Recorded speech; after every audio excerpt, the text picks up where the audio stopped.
The last two videos have been all about Nintendo not doing stuff, and then they did stuff. They announced 3 games for Switch, although they're really old, but there's definitely some interesting things lurking in the shadows. So good morning, Mario, and good morning, Switch fans. Hope you're all doing fantastic today. The bummer last night dropped like a hammer thud on my head. The Nintendo Direct for April that has been heavily rumored, heavily touted, heavily leaked. The main leaker, Brazil, basically said all that info has dried the heck up. You can watch the full video if you want to get his full, long description of what went down, how it happened, and what I think it means. But Nintendo must have known something was up because they got right after it. They got right after it with a Nintendo Switch Online update. So we're covering that, plus some other news stories of them meddling in Discord affairs, and then also Walmart Canada teasing maybe something for Nintendo. We'll have to take a peek, but what's going on, everybody? It's Zach from SwitchForce. Ghost Robo is back. If you know what that means, you know what that means. In the meantime, though, Nintendo knows what it means to have emulators lurking and trying to come back. And even though they shut down Yuzu via court action, Suyu was sort of a reworked version trying to avoid the pitfalls of the past emulator and return and do things more legit and avoid like emulating upcoming games where people are basically stealing them, and just provide sort of a longevity thing for games that you already own. But Discord has now shut down the servers for Suyu and another Switch emulator, and it's not clear why or how. They say that it's because of like copyright material and copyright infringement, but they will not respond to The Verge's questions, who wrote this article, and they won't tell them if Nintendo is behind this, if they're just behind this, or what. But I'll tell you, Nintendo is definitely behind this. I think Nintendo is definitely going out of their way to ensure that they killed Yuzu and nobody's going to come grow in its place. They're very clearly emphasizing the removal of Switch emulation, and they do not want that to be a thing, especially as they eventually transition into a new console. I think the risk was always there, that you shut down one and others just come in its place and replace them.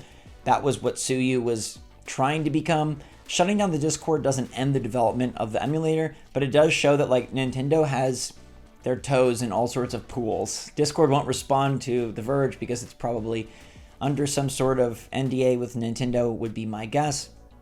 Maybe not, but it does seem like Nintendo Ninjas are out in full force, and they've got that stuff on lockdown. They've got a lot on lockdown because we don't know really what's going down, but we do know that Nintendo Switch Online got 3 new games, and it was out of nowhere, like they like to do. A Super Nintendo drop bringing 2 titles that have never been released in the US before, which I do think is kind of cool. Is this as cool as a Direct? No, definitely not. Is it as cool as an indie world? Depending on who you are. But they are bringing Wrecking Crew 98 to the Nintendo Switch Online service in the West, which it's the first time it's been here. That is pretty darn cool, and this game is a match game, but with Mario and a hammer. And I love the video of the Koopa with the hammer. That guy, man, he's a hard worker. But we're destroying him by arranging these panels, matching colors, and then winning the day in these 1v1 puzzle challenge battles. Grab this game now if you have Switch Online, and these are all for the Super Nintendo, so it's the basic Switch Online plan. Next up, we've got Super R-Type, which is a space shooter. Need I say more? And then Amazing Hebereki, which is a Sunsoft title that previously only came out in Japan in 1994. It kind of looks like Comic-Con if a food fight started. It's basically up to a 4-player battler where you have items and traps, special attacks, and different characters to duke it out.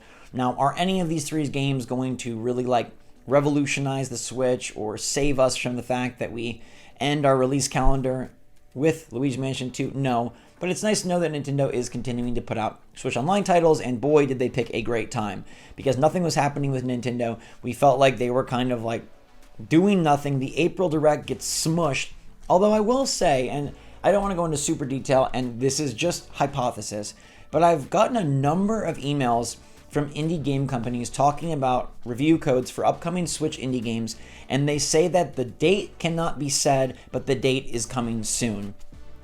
This to me indicates that there is going to be maybe an indie world or some sort of other stealth droppy indie show, but we just had the Triple I initiative.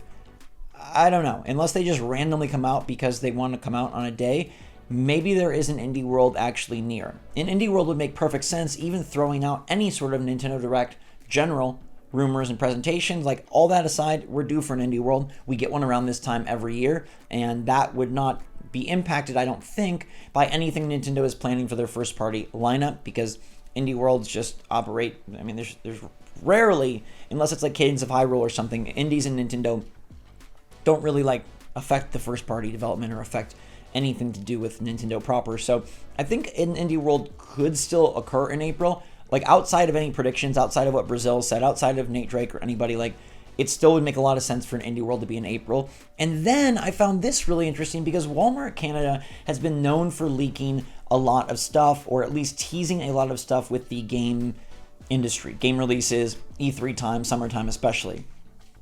They posted a very peculiar, here's a fun question.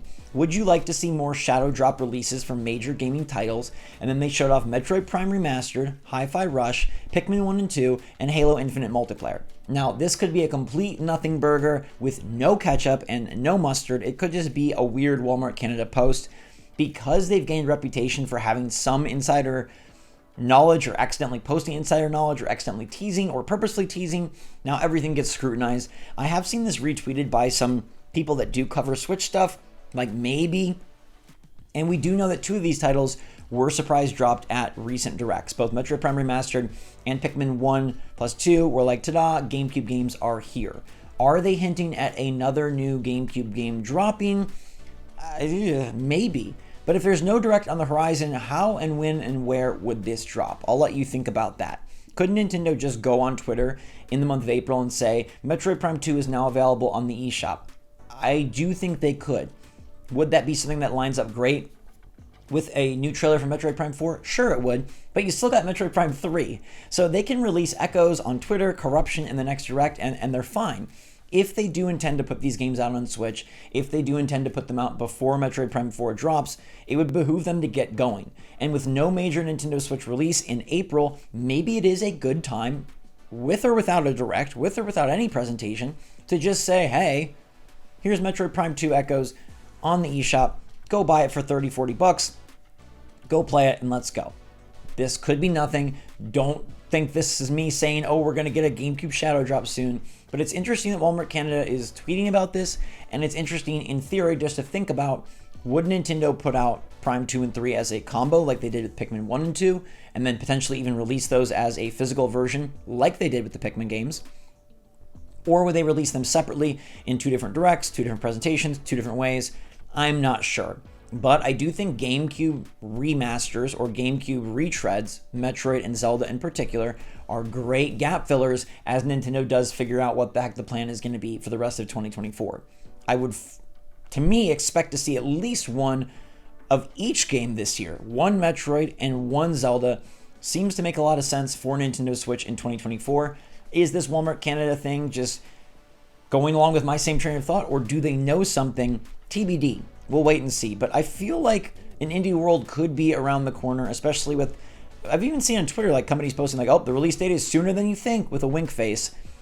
Typically, you don't do that. Typically, you want the release date out there. You want to get your Steam wish lists, your pre-orders, your launch week discounts, demos, things of that sort. So when we have indie companies saying like, oh, guess what? The release date's sooner than you think, but we can't tell you yet, that is a bit bizarre. There's no Summer Games Fest until June. That's 2 months away. I think it's too early to tease that. So what else could these indies be talking about? In the meantime, though, let me know what you think about the Switch Online games. Are you still even into that? Do those move the needle for you at all? Like, is it fun to look at the trailer and then forget about it forever? Or do you actually go download these Switch Online games and try them out as a freebie and a fun thing to play as we wait for Nintendo's next big thing? Let me know your take in the comments down below, everybody. Thank you so much for being here. I appreciate your support so much. I love you lots. Stay safe, stay healthy, stay happy, stay positive out there. And until next time, SwitchForce out.